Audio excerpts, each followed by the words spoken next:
Hi, everybody, and welcome to this week's Bear Facts Friday. So glad that you were able to join us. Once again, just to rehash what we're doing every week is I'm going to try to filter out the noise and give you what you should take away, from the week that was. Mark is going to give you some perspective, to keep everything, everything in perspective. Hence the name, and then Lisa's going to give you wisdom through her experience in the markets and in the economy as a whole to give you some key takeaways and things that you can actively do to make your life better. So this week I want to filter out the noise and really talk about show this chart I found fascinating that Mark had actually sent me earlier in the week about businesses and the impact of this pandemic has had on different industries. And you'll see as to where you actually seen an increase in business from online grocers, from video gaming, meal kits, meal delivery. It's been a great time to be in that industry as to where you see on the far left side of this chart the businesses that have been hit the hardest, whether it be from hotels and lodging to obviously the airlines, movie theaters. I mean, are virtually having zero business. And so certain businesses have no business. I can imagine has not had any impact, but some businesses can weather that storm more than others. So like you look at the airline, the travel, the hotel, the transportation, those types industries, you see business go from here to virtually nil, which most of those industries never thought they'd see, as to where other businesses, maybe the service industry, whether CPA, accountants, what have you, their business might not continue along as well as it was, but it's just a percentage decrease in revenue, maybe be 10, 15, 20. So it's good to just understand what type of industries are impacted and how those industries are impacted. And with that, I'll let Mark kind of put it in perspective for us. All right, thanks, Kenny. Yeah, I think that's such a fascinating chart, just seeing how the changes have happened and what industries, some more positively impacted and some more negatively. But for this week's edition of our perspective, I want to talk about spring cleaning, because what better time now that all the flowers have been in bloom and it's the time of year for spring cleaning. But we know about Marie Kondo and cleaning out your house and figuring out what brings you joy. I want you to think about applying that same concept to your financial house and doing some financial spring cleaning, really. And so what that starts with is certainly letting go of certain things and figuring out what's important to keep, what do I maybe not need to keep, or maybe what should I keep just in a different form.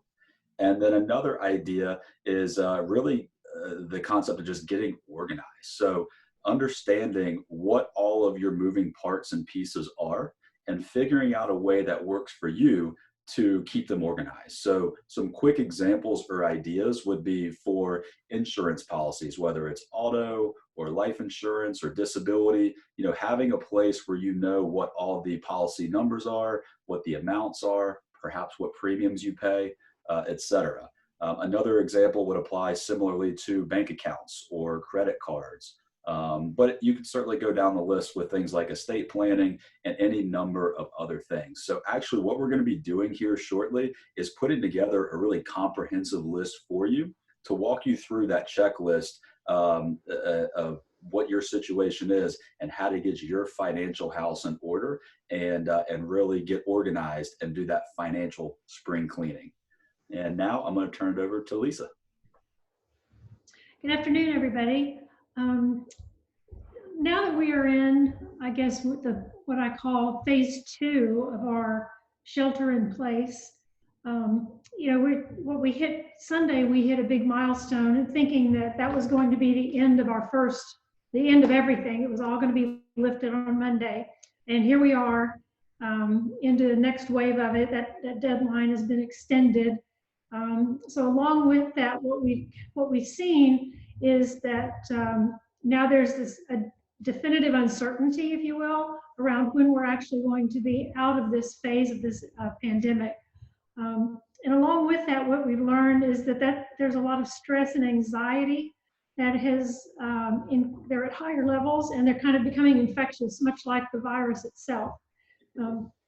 Now, you're not feeling it so much, but chances are that someone in your life is experiencing that stress and anxiety, whether it's your parents, your children, friends, or other extended family. There is more than likely some financial stress and anxiety in your life somewhere.